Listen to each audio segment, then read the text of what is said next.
Professional Serving Community, talkradio.nyc.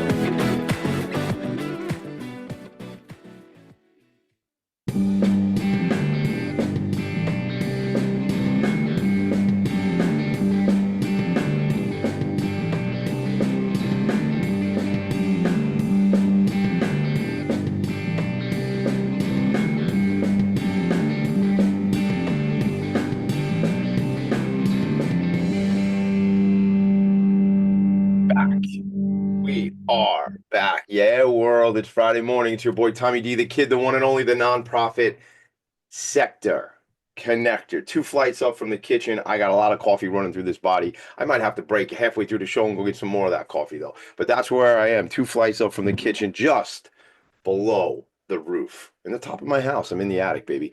And we do the show every single Friday. That means like at the end of every week, there's a Friday and we do the show. And you know what happens 7 days later? We do it again. And that's how you can be consistent. And that's how we surpassed 200 and some odd. I think this might be 10, 11, 12. I'm not sure. I'm not looking at the count, but we're past 200 and change on a plan of 5,000 episodes because nonprofits change our world each and every day. They make the world a better place. They help people get access to treatment when they're having substance abuse problems. They help people get access to food when folks are food insecure. They help people get access to housing. Who does it if it's not for the nonprofit sector? We don't have time for that whole conversation, but I believe it doesn't get done. So thank you to my world. Thank you to all the nonprofit people I hang out with. Just this week alone, I got to speak a whole bunch of times, but one was at the Kiwanis the other night, locally here. And I was just saying, like everything crappy is out there if you want to go find it and you want to go stay there and you want to like focus on that. And everything wonderful and beautiful in the world is there too. Where's your choice? Where do you want to go? I want to hang out with the people who are the change makers. I want to hang out with the people who are doing the good work, who are going into community and supporting the people that need that. My new friend, Chris Hennessy, is here from the organization The Raven is here. What's up, brother? What's going on, man? What's going on, man? Thanks for having me on. I appreciate it. Absolutely, absolutely. So I got to give a little backstory. Sometimes, gang, I'm in the attic late night, and sometimes I'm like tooling around on the internet, trying to like see what's going on. And I was working one night up here, and I just catch something go live on LinkedIn, and I was like, oh man, let me just watch these guys. I don't know what they're talking about. It was a guy called Chris Hennessy and another guy called Chris Leahy, right? That was you. That Yep. was you. It was Chris Leahy you were Yep. interviewing that night. So I was just watching you guys, and I was like, it's interesting how life happens because the program that you do is called Ending the Stigma, right? Like that's one of the things Yeah. you're involved with. And I'm wearing my Yeah. T-shirt called hashtag Ending the Stigma Together. So I'm like, wow. So I was like, all right, universe, God, whatever everybody's deal is, but it was like connection, and I was like, I got to reach out to this guy.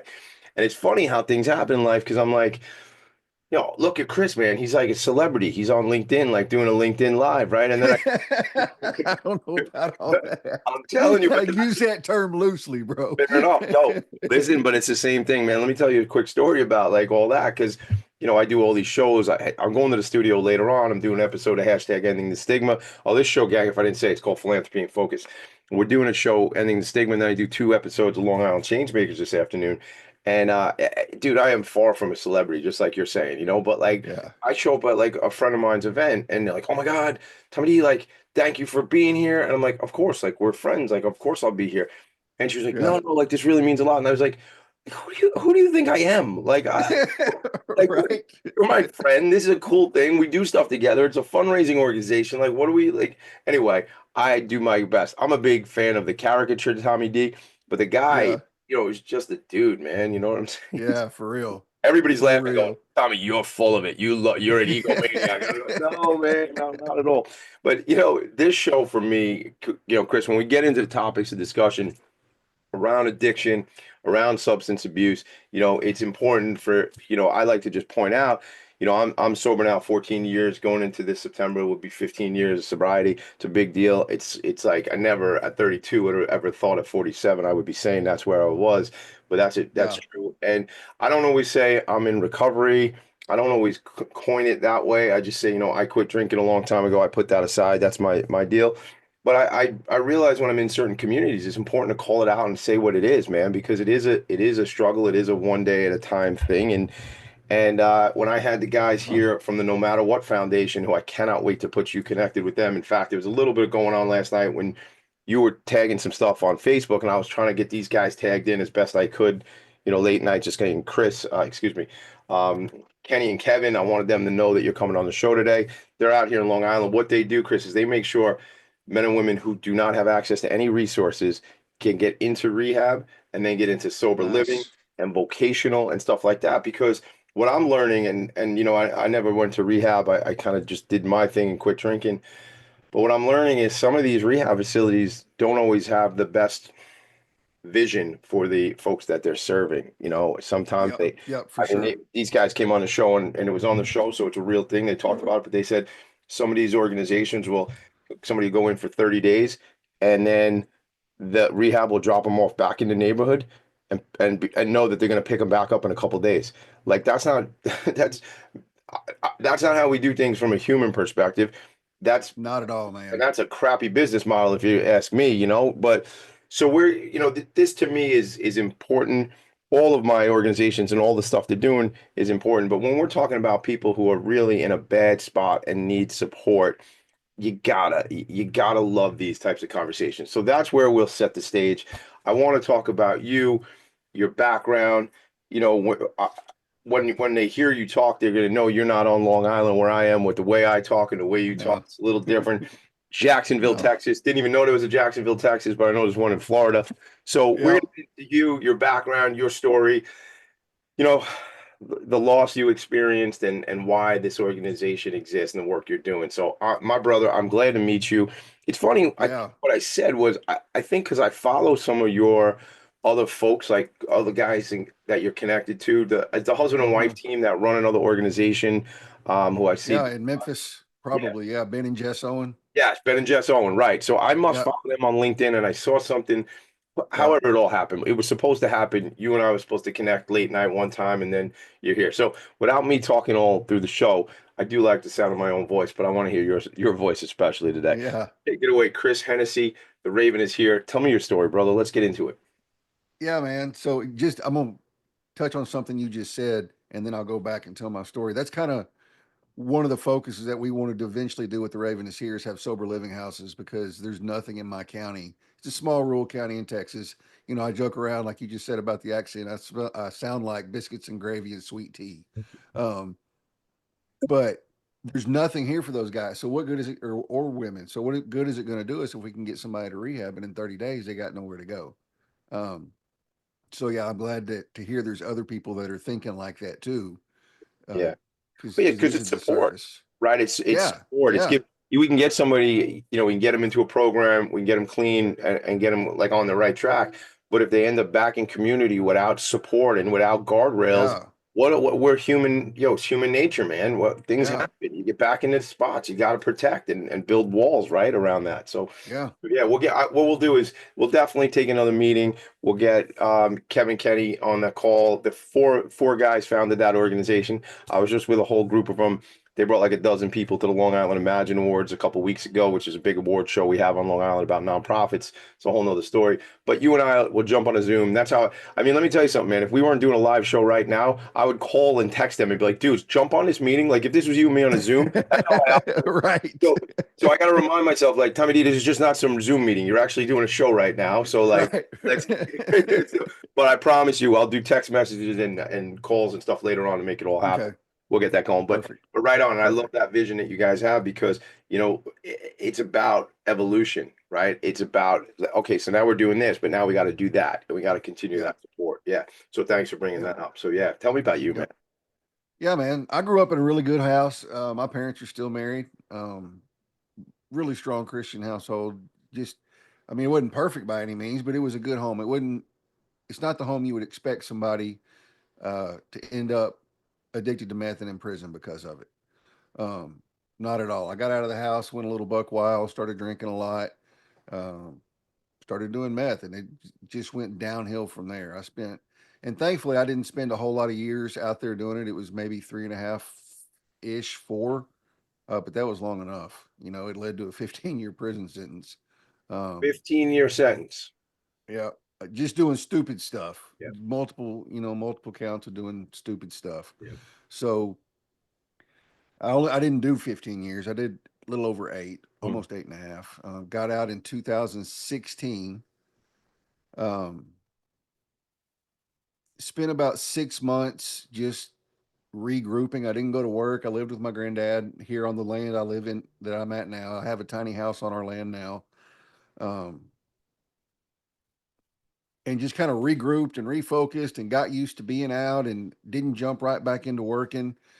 Uh, Got out in May of 2016. In October of 2016, I went to work for an electronics recycling company here in town. A friend of mine was the CFO, or he still is. He's the CFO there. And gave him a call and was like, look, dude, I need a job. So he hired me, went to work in the warehouse, checking in computers. Kind of moved around, did some different positions. They moved me into sales, was in sales for 4 or 5 years, moved me into logistics where I was scheduling trucks, moved me into operations, moved me into now I'm doing supply inventory management. So I've kind of done a little bit of everything there. Fast forward to last year. We lost my brother to fentanyl poisoning. He took an Adderall. He bought an Adderall off the streets. It was laced with fentanyl, and it killed him and another dude. Um, and like you said, the name of my live stream is ending the stigma. So I cleared my calendar, but for like the next 2 or 3 weeks. And you mentioned we mentioned Ben and Jess Owen. They were my first guests after my brother died, and it took me a little while to get them because they stay so busy, and I didn't know them at the time. Somebody introduced me to them, and I thought, well, I've got to do them because if I cancel on them, I'll never. It'll be 6 months before I get them back, you know. Yeah. But it was really a God thing. I'm a Christian, so you're going to hear me mention God a lot. It was really a God thing because they came on the air, had an awesome conversation. You know, they work with the fentanyl epidemic in Memphis is just terrible, man. It's awful. They're dropping, not to sound crass, but they're dropping left and right out there all the time from fentanyl overdoses. So they were very sympathetic to my situation with my brother dying. So Ben gives me his number. We text back and forth a little bit, stay in touch or whatever. A few months, couple months down the road, I was sitting there thinking, I thought, man, I'd like to go to Memphis because they buy old dope houses, houses that they bled in, almost overdosed in, um, all this kind of stuff, and they turn them into either sober living homes or they rent them out to people. These dope house, they say dope houses into hope houses. So I thought, man, I'd like to go up there and just kind of see what they're doing, help out a little bit or whatever. Texted my sister, asked her if she wanted to go. She said, "Yep, let's go." Um, so we went up there in July, and we knew by the time it was all said and done, we knew we weren't just going up there to see what was going on. We knew we were going up there to find out what they were doing, learn what they were doing, and blueprint it here in Texas. And so that's kind of what the vision has been for us, is to work with the homeless people, work with drug addicts, and work with human trafficking survivors. And then we want to eventually have some sober living houses. Um, they have an advantage on us where they were in those streets and knew the houses and all that kind of stuff. You know, I've been out of the game for so long, I don't know who's doing what or anything like that. So anyway, regardless, whether we ever buy a dope house and turn it into a hope house, we still want to have sober living houses, safe houses for trafficking survivors. Um, yeah, and that's kind of the focus of where we're headed. I love you. What a great way to sort of set where we're going today, man. There's a couple things we gotta say. Listen, my condolences on the loss of your brother. I've lost family members to an overdose. It was in that other generation before the fentanyl thing. It was when the opiates Yeah, were rocking and taking lives, and it was just yeah, and that was like a time frame when where that was a situation where you could say, oh, I lost so and so, and yeah, of course, Tommy, I lost my cousin, I lost a guy I went to high school with, like that, lost this, and I got, right. my sister, and that was an epidemic, and that was tragic, and it's just this is it. We're in it again, and Yeah, my condolences on the loss of your brother. I mean, I thank you. appreciate, yeah, of course, I appreciate your candor in bringing up that story, and I'll just use this word. I see a lot of organizations I'll just say the word legacy from a perspective of somebody's legacy. And, we have a family foundation in memory of my cousin Linda. She passed she had special needs, and she just didn't wake up, and she was 31 one morning. Nothing drug related, but I just bring it up because in her memory, we have the Lindy Lou Foundation, and all the money raised from that organization goes to nonprofits that are serving the special needs community or people living with intellectual developmental Nice. disabilities. So it's just having that legacy. I get to go out to, I mean, just this Yeah. week I was sending an email about this baseball league. My friend Christine Fitzpatrick runs it called the League of Yes, which is an inclusive baseball league here on Long Island. And we help them with a donation for their concession stand and just all cool stuff. So it's that ripple effect and the stories that we continue to tell. So, I got so many questions about what you guys are doing already, what you want to do. I just want to tell you this. This is the beginning, man, with you and me. Whatever I can do to stay connected. I mean, I watch Yeah. some of the stuff that you're talking about, Ben and Jess doing it. I see them like walking through the neighborhoods and stuff like that. And for you to say like I want to do what they're doing in my community. I mean, Hmm. this is what we're trying to do, man. We're trying to make the world a better place. And Yeah. the one thing that gets me the toughest about it is like, I started the show saying this today. It's organizations like yours that are on the front lines doing this work. And I never make this show a political show, but like the deal is like those dollars are somewhere. Those resources are Yeah. and like it Yeah. shouldn't have to be like, hey man, we're trying to figure this out here, in Jacksonville, Texas. No, it should be like somebody should flood in with the resources, Yeah. and anyway, that's Yeah. a whole nother thing. I'll get off my soapbox maybe later today and I'll complain about it. But the point is like it's about collabs, it's about relationships, it's about connections, and Yeah. like standing. I think it was Lincoln. It said something about like standing on the shoulder of those ahead of me or those who like kind of laid it out before. So it's learning and collaborating. So I'm just fired up to know you, man, and appreciate what you're doing. We're gonna take a quick break. We come back. I really want to ask you, I have a friend, his name is Jeffrey Abramowitz, and he runs the PD Green program. Another guy you should know. They help when folks who are either incarcerated or formerly incarcerated when they come out. It's all about education, this organization, PD Green program. They go into the prisons, they go into the jails, they're educating folks because, like we kind of said a little bit earlier, if people come out and they don't have, we talked about sober living, if you don't have that support system, I think it's the same thing. Somebody who's formerly incarcerated comes out and they don't have a support system, they don't have, or they can't read, they're illiterate, man, there ain't a lot of options left Right. if you're not educated and stuff like Yeah. that. There's So none. yeah. So I was looking at like your bio that we had kind of filled out some stuff, and it's just like, it says due to some bad choices in your 20s. Same thing my friend Jeffrey Bromwood says. He says, man, it's not about mistakes.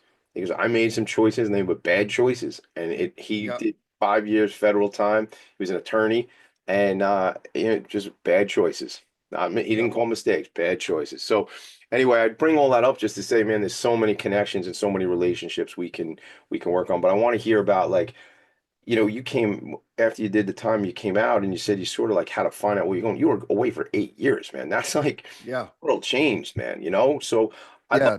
if we could spend a couple when we come back from break, just a couple minutes on like that, like Yep. how old you were when you went in, how old you were when you came out, and sort of what the world looked like a little bit different. That's Yeah. Yep. Yeah, for sure. All right, good. We'll take a quick break. Tommy D, Philanthropy in Focus. Right back. Are you a conscious co-creator? Are you on a quest to raise your vibration and your consciousness?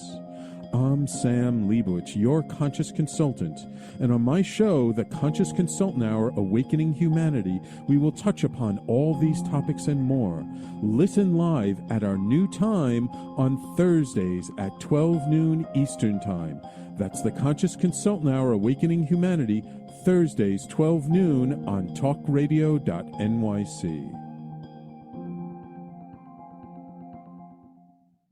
Are you a high-achieving, growth-oriented leader?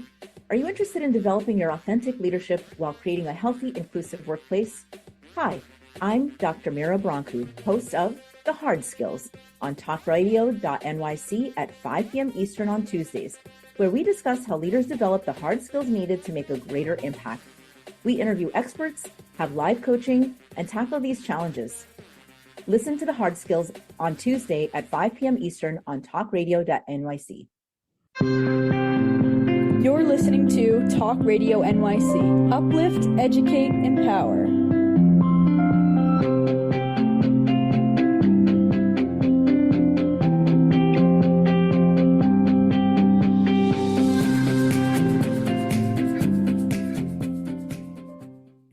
Nonprofits need connections to move in good directions.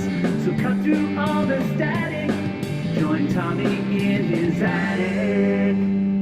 We are back. Your boy, as I like to say, the kid. I tell my kids, yeah, they call me the kid. My kids go, Dad, no one calls you the kid. And I go, "You understand, man, they do. They call me the kid." And I'm like, maybe it's just me.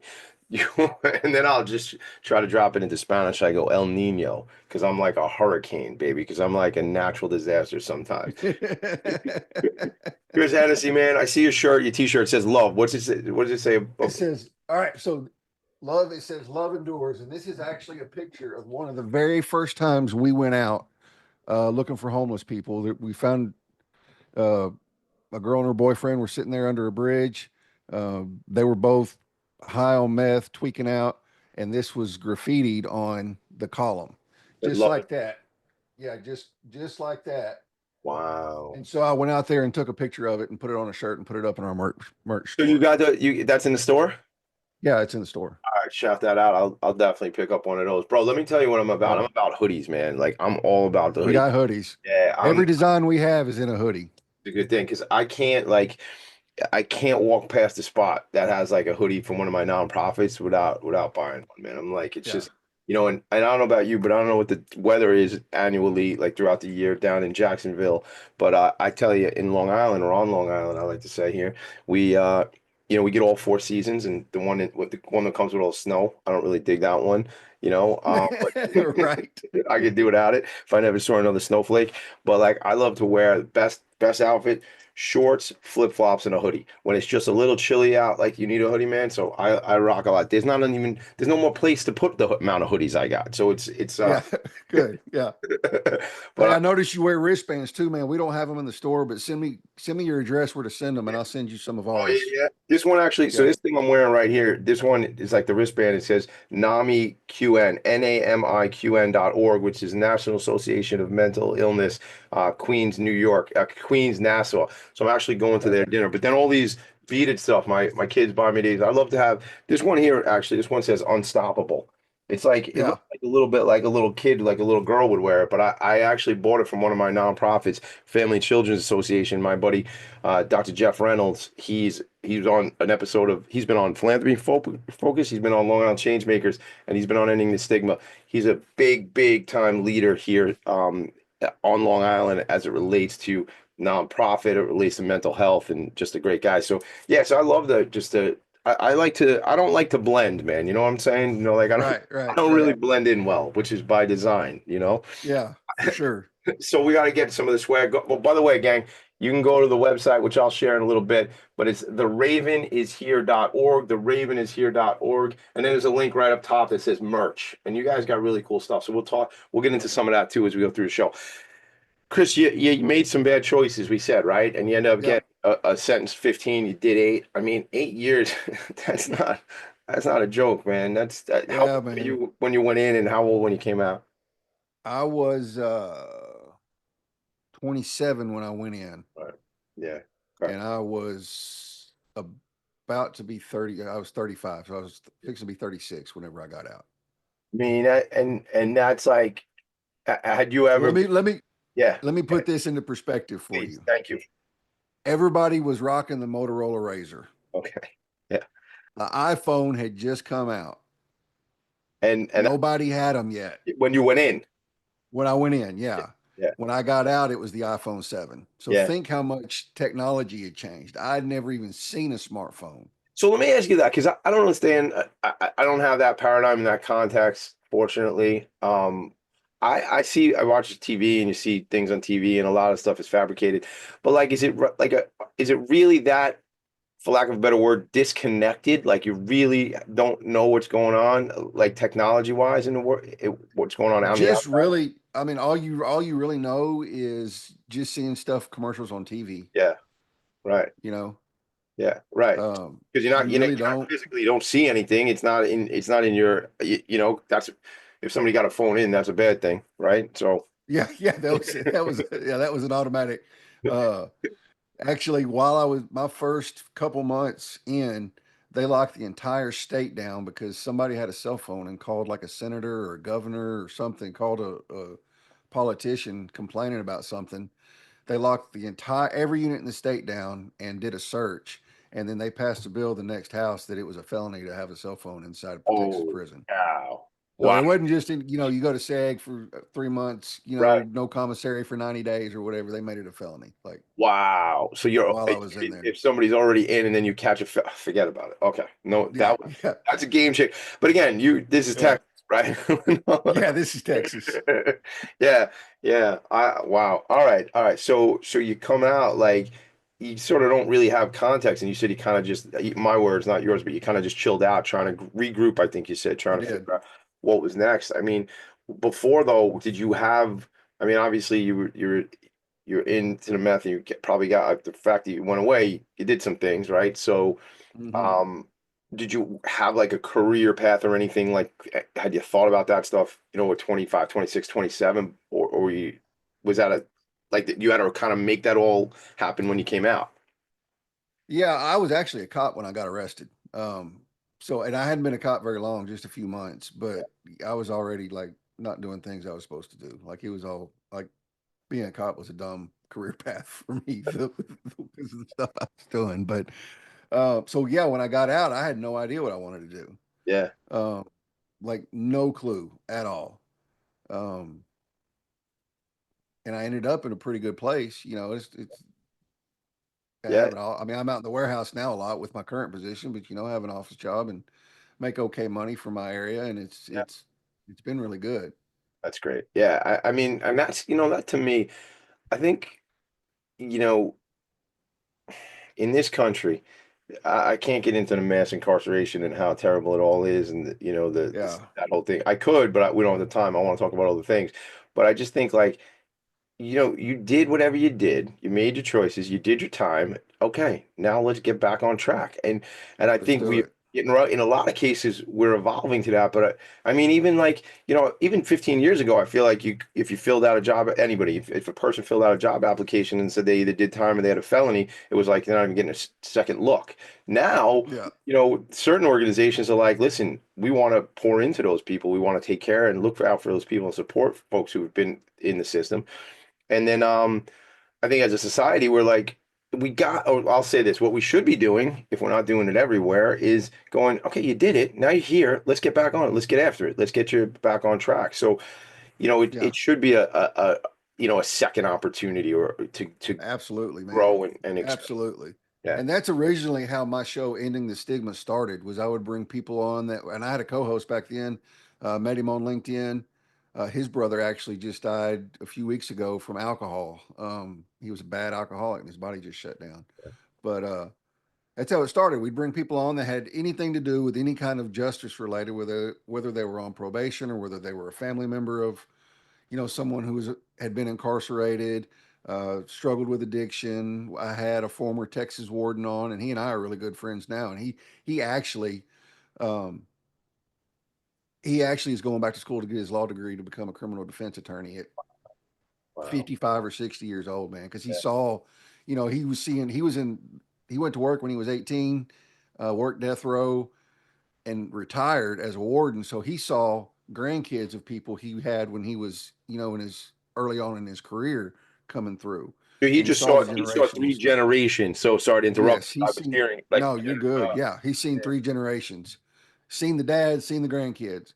Oh my. Uh, so he talks a lot about generational incarceration and um, And now he's going trying back to to fix what you it. said about mass incarceration. Like I love my state, I love Texas, but we are a hang 'em high state. There ain't no slap on the wrist for nothing, and that's my hang up with the justice system in Texas. Yeah. There needs to be a little bit of, and Memphis has it right. Shelby County, they have drug court there, where if it doesn't even have to be a drug related crime, but if it's, it may be a felony, But if they realize that this person really needs help versus incarceration, they put them in a halfway house. They have to work. There's stuff they have to do. It's basically like being on probation, but you have to live in a halfway house. You're not living at home. It's a Yeah. little bit stricter. Yeah. Well, it goes to the whole thing about ending the stigma because back to my friend Jeff Reynolds. You know, he says a lot of things like getting access to mental health services isn't like an easy thing. You can't always just get it like overnight or the next day. My other friend, who I'm thinking too, Jeff McQueen, who goes into the prisons, runs an organization, Mental Health Association, Nassau County, and he's got his own stories. But he goes in the prisons to speak with folks. And I said, well, how often do you do that? He goes, whenever they ask me to, Tommy D. It wasn't like Yeah. a regularly scheduled. He goes, when they need me, I'm there. He's the executive director of this organization. And he told me, Tommy D, we need to stop punishing people for being sick.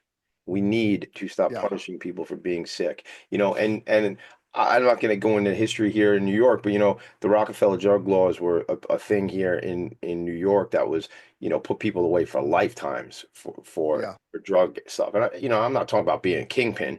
I'm talking about little some drug activity. And Right. and the lives are changed, and that whole mass incarceration is a whole nother show. We should probably get your friend, the former warden, on and talk about that one day, because I'd Yeah. love to have people drop some knowledge on that.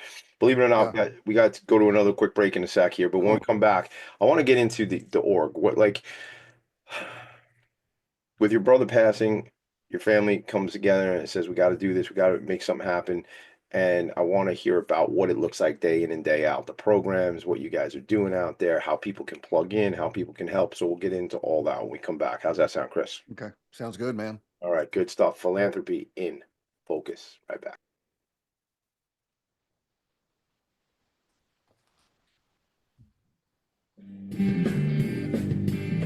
Hey everybody, it's Tommy D, the nonprofit sector connector, coming at you from my attic. Each week here on talkradio.nyc, I host the program Philanthropy in Focus. Nonprofits impact us each and every day, and it's my focus to help them amplify their message and tell their story. Listen each week at 10 a.m. Eastern Standard Time until 11 a.m. Eastern Standard Time, right here on talkradio.nyc. Hi, I'm Linda Marcanico. The A Train to Sedona is a memoir about my journey to love and compassion. It's also the name of my new broadcast on Wednesdays at 12 noon. When we are spiritual, we embrace possibilities and ideas, which strengthen our mind, body, spirit, health, and wisdom. On the A Train to Sedona broadcast, I plan to interview guests who embrace these expansive practices. Join us on Wednesdays at 12 noon on Talk Radio New York City. You're listening to Talk Radio NYC at www.talkradio.nyc. Now broadcasting 24 hours a day.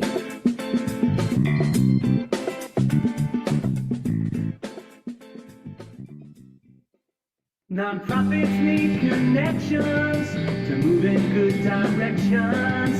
So cut through all the static. Join Tommy in his attic. World, it's your boy, the one and only Tommy D, and we are here at the top of the house. The attic, the whole thing. All right, fentanyl, tragic. It is a tragic situation in this country, man. It's a tragic situation, and I'm sure it's going on in other countries too. We're going to talk about the organization. I just shared the website while we were at break. If you're in listen-only mode, as they say, go to the website, theravenishere.org, theravenishere.org. I highlighted this quote. It comes from the verse Luke 12:24. It says, "Look at the ravens. They don't plant or harvest or store food in barns, for God feeds them, and you are far more valuable to him than any birds." Why is that a driving force behind this organization, Chris? Well, we knew, so that's kind of the lead into how we got our name. Ben and Jess, I do. So Ben and Jess with We Fight Monsters, their logo is a sparrow coming from a similar verse in Matthew. So we knew we wanted kind of a nod to them. We're not going to duplicate exactly what they're doing, but just as a nod to them, they're our sister organization. They've taken us under their wing. We wanted a bird for our emblem. So my sister started researching biblical birds, ran across that verse. The addicts, trafficking survivors, prostitutes, homeless people, society has a tendency to drive by, turn their nose up. Well, the Bible says they're humans, people are more valuable than any bird. If he takes care of the birds, and he uses people to take care of people. So that combined, there's also a story in, I don't remember which book it's in the Old Testament, where the prophet Elijah was hiding out in the wilderness from a queen who was trying to kill him, and God used a raven to take food to him. So, like that raven, we're taking hope and light to somebody in the wilderness because they're more valuable than any bird is. So that's on our wristbands. It says the raven is here, and it has uh, the raven. Yeah. It says the raven is here, and then on the back side, it says more valuable than any bird. So that's kind of where we got our name. That's the driving force behind it. You know, a lot of people, I did a post about this the other day. It was a song that really spoke to me, and I posted the song and talked about it for a second on Facebook and LinkedIn.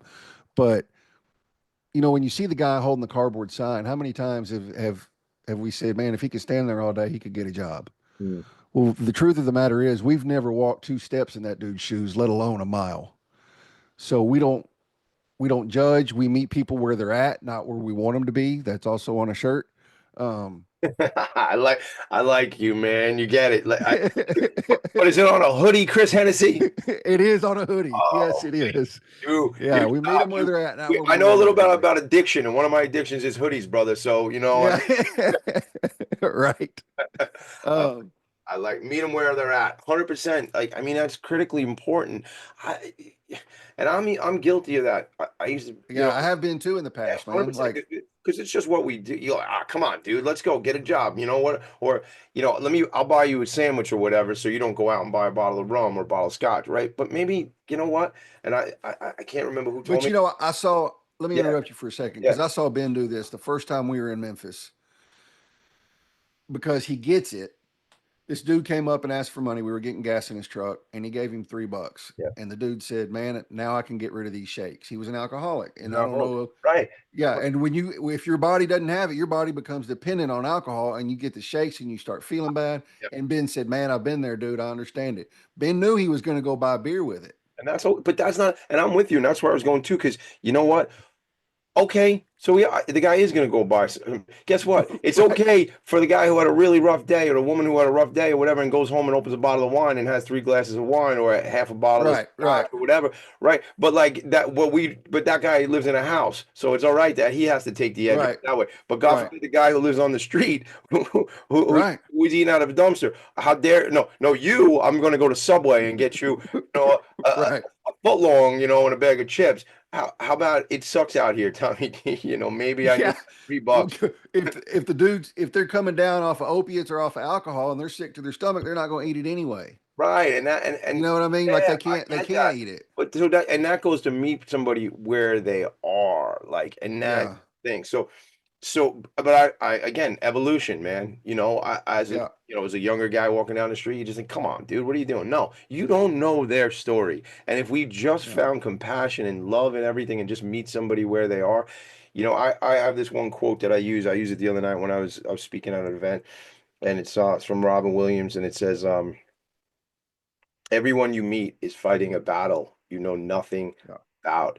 Be kind always. That's it. Always. Like always, if you meet with love and realize that person there is your brother or your sister, I don't care if they're your brother or your sister, familial or just your brother or sister, as a race of human beings. That's what it is, man. And when we Yeah, reach down and say, what do you need? How can I help you, man? How can I help? If yeah. people ask that more, God, it'd be a better place, man. You know what I'm saying? And even I talk about Ben and Jess a lot just because they've had such a huge influence on me over the past year.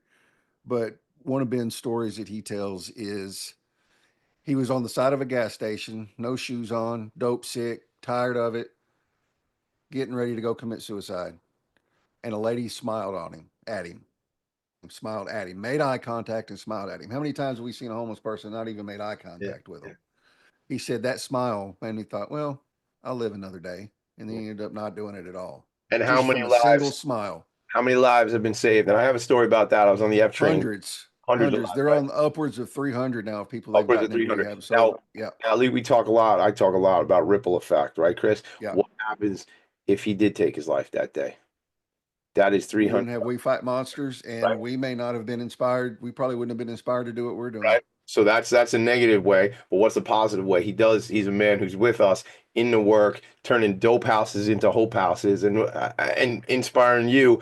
And dude, this conversation between you and me doesn't even happen if any of that Right. doesn't happen, because I'm Right. not seeing you on LinkedIn, and now all the people listening, a whole bunch of people pay attention to what I'm doing now, know about you, know about Ben and Yep. Jess, who didn't. I know they're super Because of popular. one smile. 100% One smile.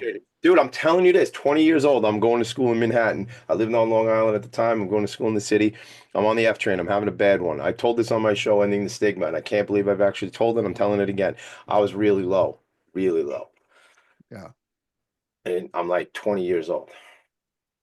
And I see this little kid and on the F train heading to New York City. And the F train means something to people here in New York. And this little girl smiled at me. I'm telling you, brother, she never knows me. She'll never know me. I'll never know who it was. It was just, but it changed Right. the trajectory of that day and changed a lot of things that I was thinking. And I'll just say Yeah. that, period, end story. So it's like, that's how impactful we can be on another human Yeah. being. So, I look forward to connecting with Ben and Jess at some point if it's appropriate. And maybe, I'm seeing Yeah. myself, dude. I'm all about getting myself out of my comfort zone because I push all the people out of theirs on a regular basis.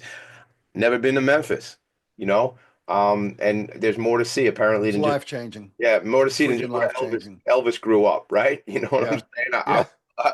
I would, I think I might make that trip with you one time and come through Yeah. and Well, we need to do it. yeah, yeah, and because that to me is storytelling, not storytelling for my brand, but storytelling to just get more people seeing the thing so they know Yes. how you can make impact. So, Yep. this is such a great conversation, man. We could go probably 2 hours. What Oh is yeah, for your sure. organization like doing day in and day out? Like, how are you? We talk about meeting people where they are. What does that actually mean from a perspective of like programming and things like that? So right now we're a little bit on hold doing stuff. Let me tell you what we started. Let me just kind of take you through the evolution of what we've been doing. So we started out doing homeless ministry.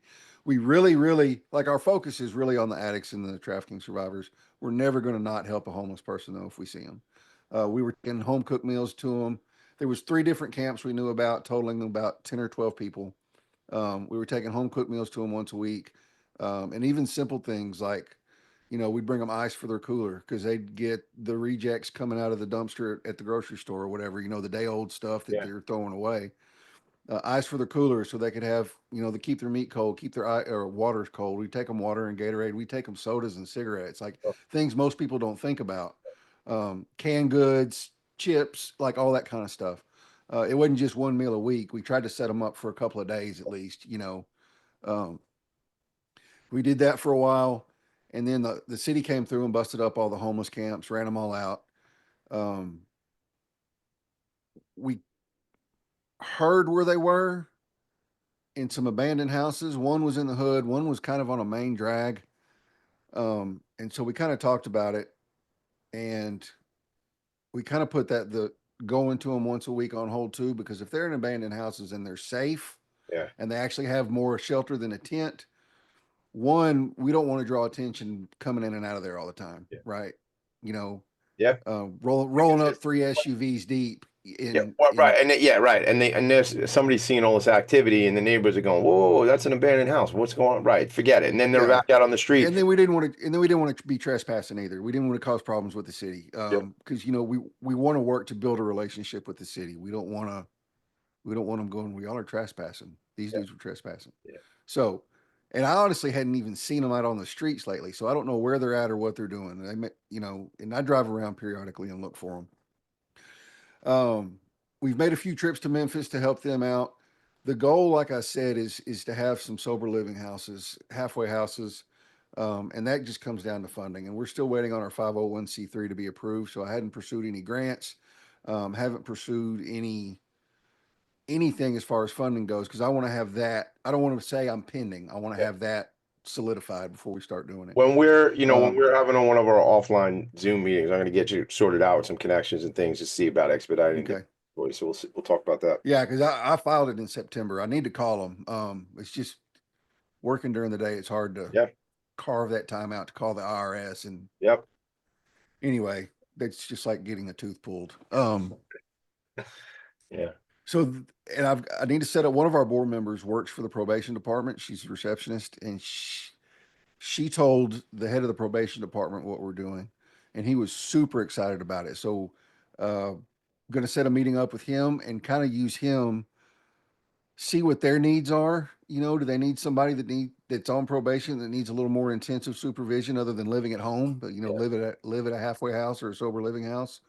And so he's all for that. So getting that set up, and then really it's just getting the funding to get a place. So there's, like I said, the 501c3. Once that's done, I'll start looking into grants and see if there's any federal funding or start looking at all that. I think and you could get all that sorted out. What I'm hearing that I'm most excited about is the way I'm the nonprofit sector connector, right? So I'm hearing you networking. I'm hearing you talk about the guy probation. I'm hearing you talk about this former warden, folks who are now having the vision of how do we repair some of this stuff and how do we repair these lives and stuff like that, Yeah. I mean, I love to hear the probation angle where, that's a situation where they're digging what that community now is going to start to dig what you guys are doing, and then they're going to go, we can be part of the solution. The probation people probably don't want to get guys jammed up and put them back in the system, right? They want to No, they don't. right. But if you don't have the right resources for them to make the right referrals, whether it be for mental health services or addiction treatment, etc., then it kind of like in a spot. But if you can provide, so let's just put myself in that position. If I was somehow connected to probation system, I want to make the right referrals, man. So I know I can get these guys over the Raven is here, and they're gonna hook them up with sober living, right? So now I know the person I'm working with who's on probation is going to be better suited to not get jammed up again and not get back in the system. Right. Yeah. Right. And that was actually Ben's idea, because we were going to work to bring drug court here. And then he's on our board. So at our last board meeting, we were talking and hashing things out, all of us were, and he was like, well, as small as your county is, and Janet, our board member that's on the probation department, was there. He said, as small as your county is, why don't you just get Janet to hook you up with instead of trying to implement an official drug court program, why don't you just get the probation department to funnel people to you and talk to them and everything I just told you. So, we're really excited I'm really excited to get that going. Like, I want that to happen really, really bad. Yeah. Yeah. It's Chris Hennessy, you didn't have to do any of this, man. You didn't have to. Yeah. Right. You did your time, you came out, you could have taken, you could have just got your job, got yourself sorted out, got your family, obviously the impact of the loss of your brother, Eric, was a big part of that. Even though that you didn't even have to do anything then, but your decision, I'm telling you this because I'm grateful for you and what you do, because you decided to take that on as your initiative and your ambition to make things happen. So, really, really, really important stuff. Let's take a quick break. We'll come back. You got make one point, then we'll take a break. Go ahead. I was just going to say, yesterday would have been his 34th birthday. So this is a good time to have it. Like, I'm glad we got to do this on the 9th, the day after what would have been his birthday. Oh man, I'm glad you're here, bro. Thanks for everything you do. We'll be right back. Man. Quick break. Yeah. All right. Thank you. Were you an essential worker during the pandemic? If you needed to learn stages of epilepsy, did you depend on advocates? Did you use new innovations to cope with mental and neurological issues? Maintaining high quality of life and keeping good mental health are what we all strive for. I'm Frank R. Harrison, host of Frank About Health, and each week top healthcare influencers, professionals, and innovators answer these questions and more. Stay tuned on Thursdays at 5 p.m. on talkradio.nyc, and I will continue to be frank about health with all of you. Ready to serve up success with a splash? Hi, I'm Bruce Kramer, a.k.a. the Corporate Cockroach. I'm the Renaissance woman, Angie Snowball. And I'm your strategy doctor, Dr. Mel Desange, inviting you to serving up success with a splash. Join us as we shake things up with real talk and real strategies centered around awareness, action, and accountability. And yes, there really is a cocktail involved. Please join us and sip your way to success. Serving up success with a splash, where wisdom meets happy hours. Cheers! Cheers. Cheers. You're listening to Talk Radio NYC at www.talkradio.nyc. Now broadcasting 24 hours a day.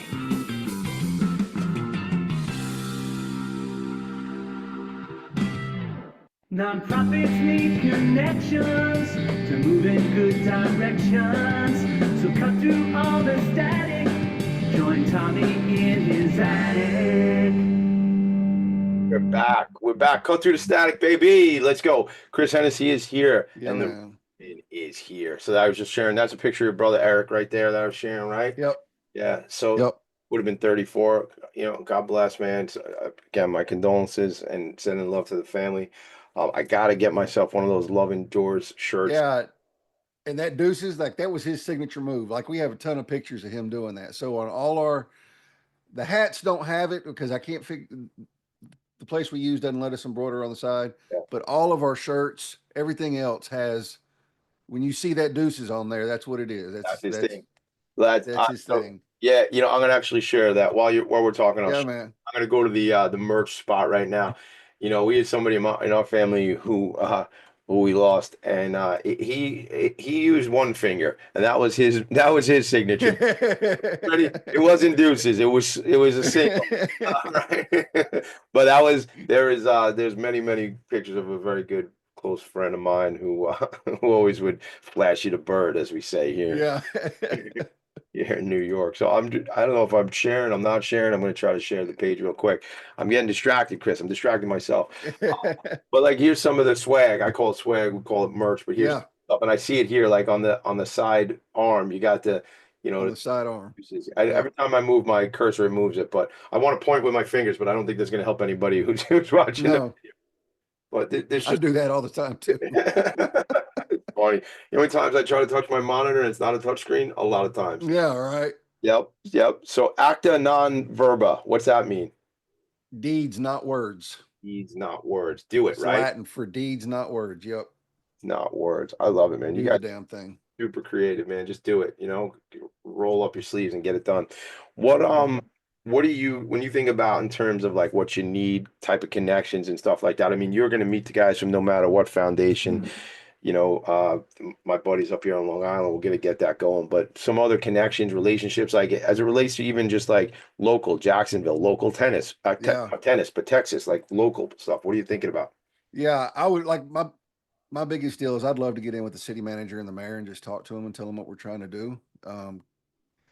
Because again, this is Texas and I love it, but a lot of the people here are out of sight, out of mind, not in my backyard, you know, kind of thing. And so I don't know. I've never talked to the city manager or the mayor, so I don't know if they think like that. Mm-hmm. But a lot of the people in the town do. Yeah. So I would love to get in with them and just tell them what we're doing, you know, see what kind of support they could offer us as far as like resources or, you know, I don't even know, you know, but I want a good relationship with the city, for one thing. And I think maybe working with the probation department might help that. Yeah. You know, we're already working with one county agency. Let's expand this a little bit. Yeah. You know, if they run across people that maybe, you know, maybe they have an officer that has a good heart and he's like, man, let's get some help. I know some people that can help you. Yeah. Instead of taking them to jail for, even if they have, you know, hard drugs, anything other than marijuana is what I mean. Yeah. Even if they have hard drugs, man, like, look, dude, you want some help? You tired of this? I know some people that can help you. Yeah. I mean, that's the kind of relationship I want with the city. Yeah. And listen, what you're talking about, you know, may not be exactly what's going on in Texas, may not be going on in Jacksonville, Texas, but it's going on in other parts of the country, man. There are definitely programs like this. So I think, you know, where I think I could be a resource is connecting you to some folks who are doing this stuff here in New York. So it's just like, you know, a lot of things, whether it relates to mental health or it relates to substance abuse or addiction, you know, I think a lot of folks who are in the patrol car care and are not trying to jam people up all the time, man. They can make referrals to agencies. I know a ton of that stuff goes on here on Long Island. And it ain't perfect here by no means, man. There's plenty of people, tragically, people dying of fentanyl. It ain't perfect up here. I'm not saying that. But there's like a track that this is going down and it's actually working in other places. And that to me is a big part of what I'm about personally as a human, but what I'm about with this show is people are listening right now, Chris, who never heard of you, never heard of this organization, and now they're going to get to reach out to you and or me to make a new connection. And proactively, I'm going to make connections to people up here in New York that I think can impact the work you're doing and go, dude, what about this? Here's what we did. Here's the roadmap, right? Try this, try that sort of thing, mentorship and things. Yep, for sure. Yeah. Shout out the website, shout out everything you want, the socials and stuff like that, so people know how to connect with you and get to you. Yep. So theravenishere.org. You can do everything from hear our story, learn about us. You can grab some swag. You can make a donation. I will say this real quick about our donation page. It's a nonprofit payment processor. And so there's an automatic place to leave a tip for them. You can set that to 0. So if you do want to donate, don't freak out about it. Or you can give them a tip. They're a great organization. They help a lot of people like us, especially smaller ones that are just getting started, waive those payment processing fees. So theravenishere.org. I'm on Facebook, Chris Hennessy. I'm on LinkedIn, Chris Hennessy. And then there's a Raven is Here Facebook and LinkedIn page. On Facebook, it's The Raven is Here. The here is all capitalized. That's how you, because there's a couple other organizations. Oh, is there? And you, by capitalizing it, it's like a different profile? Yeah, it made it different. When my sister set it up, it made it different. Here was in all caps, and Facebook accepted it as a name and not copied somebody else. Wow. All right. I'm also on YouTube. That's where my live streams are on all platforms, but I'm on YouTube too. It's at Hip is Live. Okay. So I set that up years ago whenever I was doing some live stream production. So it's at Hip is Live, but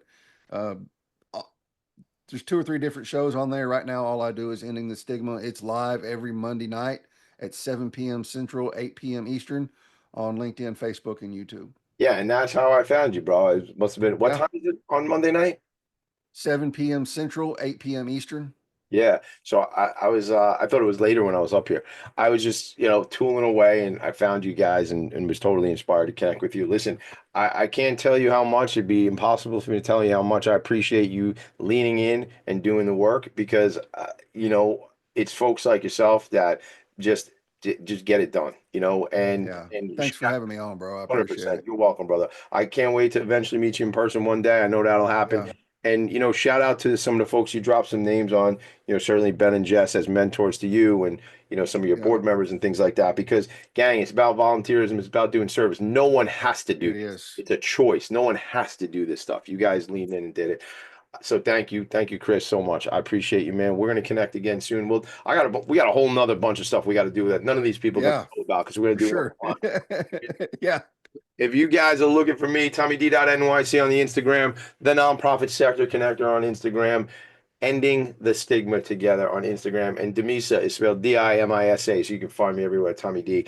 And if you want to hit me on email, TommyD at Philanthropy and Phocus.com, P-H-O-C-U-S. Chris Hennessy's been my guest. I'm your boy, the Nonprofit Sector Connector. Make it a great day, everybody. I'll see you next Friday. I'll be waiting here. I'll be right here in the attic waiting for you guys. See you then. Later. Bye. Nonprofits need connections to move in good direction.